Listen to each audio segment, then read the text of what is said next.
আসসালামু আলাইকুম রহমতুল্লাহি ওয়া বারাকাতুহু ইন্নাল হামদুলিল্লাহ ওয়াসসালাতু ওয়াসসালামু আলা রাসূলিল্লাহ ওয়া বা'দ। সুপ্রিয় দর্শক শ্রোতা, রোজার মাসে অনুষ্ঠানে আমরা ইসলামের বিভিন্ন বিষয় সম্পর্কে আলোচনা করে থাকি। আজকে আমরা আলোচনা করব মাহে রমজানে করণীয়।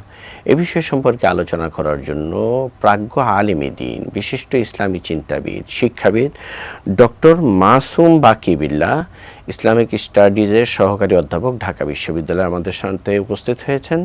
আমরা হযরতকে অভিবাদন জ্ঞাপন করছি। আসসালামু আলাইকুম রহমতুল্লাহ। ওয়ালাইকুম আসসালাম ওয়া রাহমাতুল্লাহি ওয়া বারাকাতুহু। মোহতারাম, কেমন আছেন? আলহামদুলিল্লাহ, আপনি কেমন আছেন? আলহামদুলিল্লাহ ভালো আছি। মাহে রমজান অনুষ্ঠানে আপনাকে স্বাগত জানাচ্ছি। আপনাকে মোবারকবাদ। জাযাকুমুল্লাহ। মোহতারাম, আমরা মাহে রমজান পালন করি এবং রমজানটা আমাদের কাছে একটা ট্র্যাডিশন হয়ে গেছে আজকাল, যে রমজান আসছে যাচ্ছে, বাস না খেয়ে থাকার কথা আমরা থাকছি। অথচ রমজান তো আসলে কামাইয়ের মাস। আল্লাহ সুবহানাহু ওয়া তাআলার নৈকট্য লাভের, রাসূল পাক সাল্লাল্লাহু আলাইহি ওয়াসাল্লামের মহব্বত তৈরির মাস হচ্ছে আসলে রমজান। তো এই মাহে রমজানে আসলে করণীয় কি? আমরা পুরো রমজান মাসটা কিভাবে অতিবাহিত করতে পারি? আলহামদুলিল্লাহি রাব্বিল আলামিন ওয়াসসালাতু ওয়াসসালামু আলা আশরাফিল আমবিয়া ওয়াল মুরসালিন ওয়া আলা আলিহি ওয়া আসহাবিহি আজমাইন। ধন্যবাদ আপনাকে সম্মানিত সঞ্চালক মহোদয়। চমৎকার একটি বিষয়।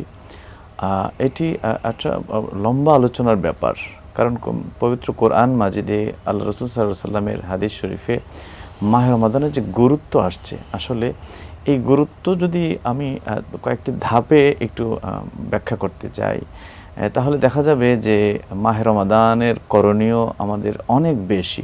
যেমন প্রথমে যদি রাসূল পাক সাল্লাল্লাহু আলাইহি ওয়াসাল্লাম মাহে রমাদান আসার ৩ মাস আগ থেকে তিনি অপেক্ষা করতেন এবং দোয়া করতেন, আল্লাহুম্মা বারিক লানা ফি রাজাবি ওয়া শাবান ওয়া বাল্লিগনা রমাদান। অর্থাৎ আল্লাহ, রজব এবং শাবানে আমাকে বরকত দান করেন এবং রমজান মাস পর্যন্ত আমার হায়াতকে দীর্ঘ করে দেন। অর্থাৎ আল্লাহ রসুল সাল্লাল্লাহু আলাইহি ওয়াসাল্লাম যেখানে মাহে রমাদানের জন্য অপেক্ষা করতেন, 3 মাস আগ থেকে দোয়া করতেন, তার মানে মাহে রমাদানের কত বেশি গুরুত্ব।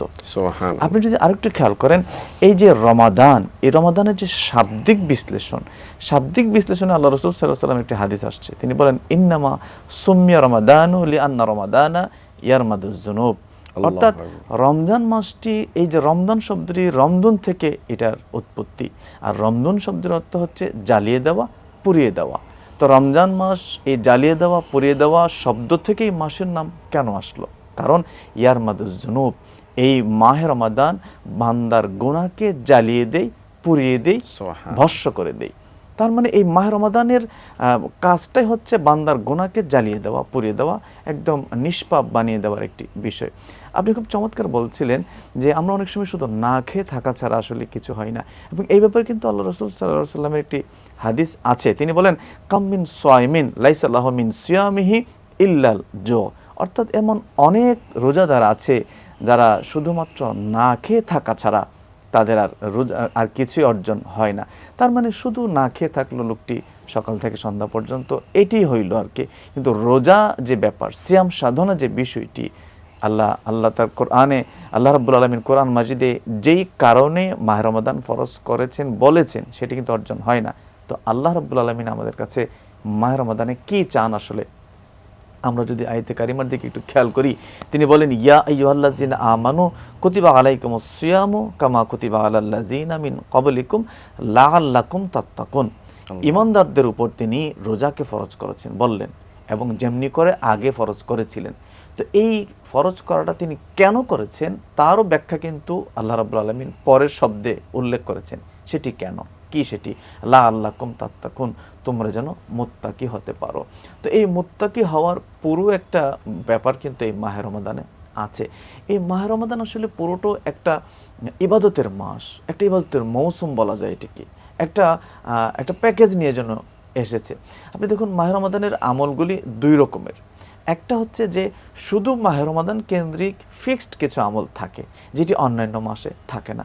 যেমন সাহারিতে ওঠা, সাহারি খাওয়া, ইফতার করা, তারাবির নামাজ, এই যে বিষয়গুলো, তারপরে লাইলাতুল কদরের রাত, সাদকাতুল ফিতর, ঈদের রাতের যে ফজিলত, রহমতের অংশ, মাগফিরাতের অংশ, তার নাজাতের অংশ, এই যে ব্যাপারগুলি, এগুলো কিন্তু অন্যান্য মাসের থেকে একটু আলাদা। স্পেশালি আল্লাহ রাব্বুল আলামিন তার বান্দাদেরকে দিয়েছেন। আমরা যদি একটু সাহারিতে যাই, সাহারিটা আসলে কি? নবীজি বলেছেন তাসাহহারু ফা ইন্না ফিস সাহুরে বারাকা। নবীজি বলেছেন যে তোমরা সাহারি খাও। কেননা? কারণ সাহারির মধ্যে বরকত রয়েছে। সুবহানাল্লাহ। ইফতারের শুধু ইফতারের বর্ণনা করেই শেষ করা যাবে না। নবীজি বলেছেন লিসাইমে ফারহাতানে, ফারহাতুন ইনদা ফিত্রিহি ও ফারহাতুন ইনদা লিকাই রাব্বিহি। সুবহানাল্লাহ। অর্থাৎ যিনি রোজা রাখবেন তার দুইটা আনন্দের সময়, একটি হচ্ছে যখন চমৎকার সব আয়োজন নিয়ে সামনে বসে সারাদিন রোজা রাখার পরে আল্লাহর বই গ্রহণ করে না, এটি একটি আনন্দের ব্যাপার। আর আরেকটি হচ্ছে ইনদা লিকাই রাব্বিহি। সুবহানাল্লাহ। আল্লাহর সাথে বান্দার সাক্ষাৎ হবে, দেখা হবে। কাদের? যারা রোজা রেখেছে, রোজাদারদের জন্য। সুবহানাল্লাহ। ওয়ালা হালুফুন ফিহি আতিয়াবু ইনদাল্লাহি মিন রিহিল মিস্ক। নবীজি বলেছেন যে রোজাদারদের, আমরা অনেক সময় সারাদিন না খাওয়ার পরে মুখের গন্ধ স্বাভাবিক থাকে না, অসুন্দর একটি গন্ধ তৈরি হয়, দুর্গন্ধ তৈরি হয়। কিন্তু আল্লাহ রসুল কি বলছেন? আল্লাহ রসুল বলছেন ওয়ালা হালুফুন ফিহি আতিয়াবু ইনদাল্লাহি মিন রিহিল মিস্ক। অর্থাৎ রোজাদারের মুখের গন্ধটা আল্লাহর কাছে অধিক প্রিয়, আতিয়াবু অধিক প্রিয়, মেশক আম্বরের সুগ্রাণ থেকেও আরো বেশি প্রিয়। আল্লাহু আকবার। সুবহানাল্লাহ। আসসাওমু লি ওয়া আনা উজজি বিহি। আল্লাহ বলেছেন হাদিসে কুদসিতে যে রোজা এটা আমার জন্য, এটা আমার জন্য। সে গোপনে হলেও খেতে পারত, কিন্তু আমার ভয়ে সে খায়নি, সে পানাহার করেনি, স্ত্রী সহবাস করেনি। এই যে আমাকে ভয় পেয়ে আড়ালে গিয়েও সে রোজা ভাঙে নাই, এই জন্য আমি আল্লাহ নামাজের যে রিওয়ার্ড, পুরস্কার আমি জান্নাত দিব, জাকাতের রিওয়ার্ড আমি জান্নাত দিব, হজের রিওয়ার্ড আমি জান্নাত দিব, অন্যান্য সমস্ত ইবাদতের রিওয়ার্ডগুলি, পুরস্কারগুলি আমি জান্নাত দিব। কিন্তু রোজার ব্যাপারে আল্লাহ কিন্তু একটু ভিন্ন কথা বলেছেন। আল্লাহ বলেছেন না, শুধু জান্নাতই না, বরং আমি আল্লাহ স্বয়ং নিজে তাদের পুরস্কার হয়ে যাব। সুবহানাল্লাহ।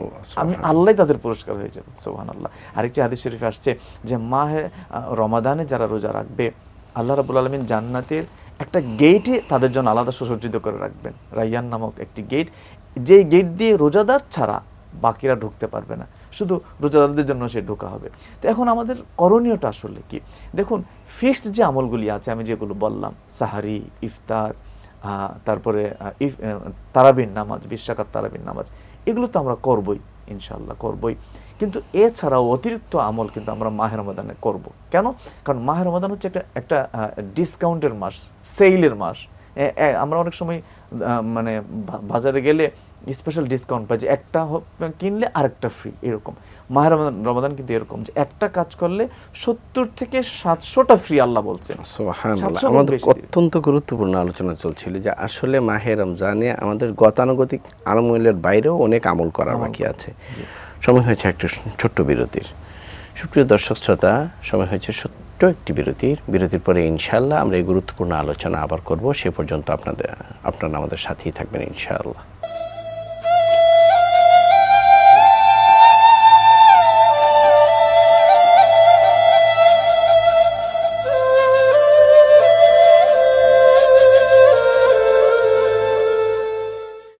আসসালামু আলাইকুম ওয়া রাহমাতুল্লাহ। সুপ্রিয় দর্শক শ্রোতা, আপনারা দেখছিলেন এটিএন নিউজ কর্তৃক আয়োজিত রমজানের প্রতিদিনের আয়োজন রোজার মাসে। আমরা আলোচনা করছিলাম যে রমজানে আমাদের করণীয় কী, এই সম্পর্কে মুহতারাম আপনি আলোচনা করছিলেন যে গতানুগতিক আমলের বাইরেও আসলে অনেক আমল রয়েছে, সেগুলো সম্পর্কে যদি কিছু বলেন। আমি যেটা বলছিলাম যে মাহে রমাদানের স্পেশাল ফিক্সড কিছু আমল থাকে, সেগুলো আমরা করব। পাশাপাশি অতিরিক্ত আমল যেগুলো আছে, যেমন ধরেন আমরা তারাবির নামাজ পড়ব, তারাবির ছাড়াও আমরা আরও অনেকগুলো নামাজ কিন্তু মাহে রমাদানে পড়তে পারি। যেমন সেগুলো কি? সেগুলো হতে পারে আমরা ইশরাকের নামাজ পড়তে পারি সকালবেলা ফজরের পরে, চাশতের নামাজ পড়তে পারি যখন 10টা-11টা যখন বেজে যায় ওই টাইমটাতে। আর ইশরাকের নামাজ কখন পড়বো আমরা? যখন ফজরের টাইম শেষ হয়ে যাওয়ার পরে 20 থেকে 25 মিনিট পার হওয়ার পরে, অর্থাৎ সূর্য উদয় হওয়ার পরে, পরিপূর্ণভাবে সূর্য যখন উদয় হয়ে যাবে, তারপর থেকে আমরা ইশরাকের নামাজ পড়ব। 2 রাকাত থেকে শুরু, 4 রাকাত, 6 রাকাত, 8 রাকাত পর্যন্ত পড়া যাবে।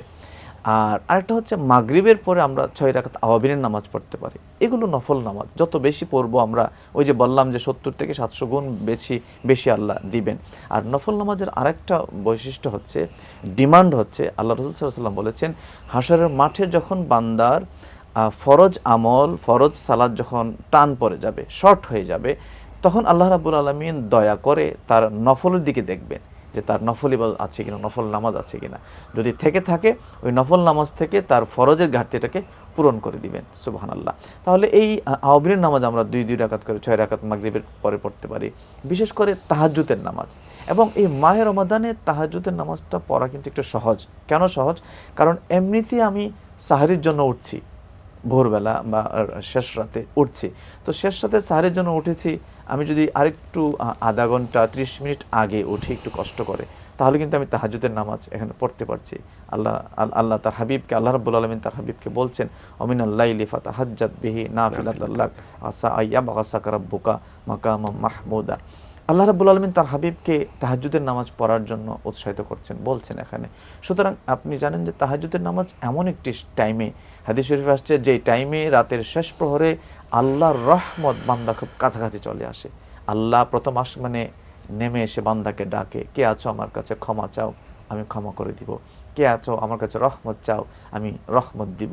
কে আছো আমার কাছে রিজিক চাও, আমি রিজিক বাড়িয়ে দিব। অর্থাৎ আল্লাহর রহমত দয়া বান্দার কাছাকাছি চলে আসে, সহজ হয়ে যায়। তো আমরা তাহাজ্জুদের নামাজ আদায় করব, বেশি বেশি কোরআন তেলাওয়াত করব। কারণ এই মাহে রমাদানের শ্রেষ্ঠত্বের জায়গাটি আসলে কেন? মাহে রমাদানের শ্রেষ্ঠত্বের জায়গাটি হচ্ছে এই মাসে কোরআন নাজিল হয়েছে, এই জন্য এই মাসের দাম বেড়ে গেছে। শাহরু রমাদান আল্লাজি উনজিলা ফিহিল কোরআন হুদাল লিন্নাস। অর্থাৎ এই মাহে রমাদানের সাথে কোরআনের একটা সম্পৃক্ততা আছে। আর আল্লাহ রাব্বুল আলামিন বলেছেন, ফাকরাউ মা তায়াসসারা মিনাল কোরআন। অর্থাৎ কোরআন আমরা বেশি বেশি তেলাওয়াত করব, কোরআনের অনুবাদ জানব, কোরআনে আল্লাহ কি বিধান দিয়েছেন সেগুলো আমরা জানব, চর্চা করব, কোরআন সহিভাবে পড়ার জন্য শিখব এই মাহে রমাদানে। এটি একটি ইবাদত হতে পারে। পাশাপাশি তাসবিহ বেশি বেশি পড়তে পারি। বিশেষ করে হাদিস শরীফে যে সমস্ত তাসবির কথা এসেছে, সুবহানাল্লাহ, আলহামদুলিল্লাহ, আল্লাহু আকবার, লা ইলাহা ইল্লাল্লাহ, এই তাসবিহ পড়ার আদেশ কিন্তু আল্লাহ কোরআন মাজিদে বলেছেন, ইয়া আইয়ুহাল্লাযিনা আমানু যকুরুল্লাহা যিকরান ওয়া কাসীরা ওয়াসাব্বিহুহু বুকরাতাও ওয়া আসীলা। আল্লাহ সকাল এবং সন্ধ্যা বান্দাকে বলছেন, তোমরা আমার নামের তাসবিহ পাঠ করো। আরেকটি ইবাদত হতে পারে আমরা বেশি বেশি দান সদকা করব।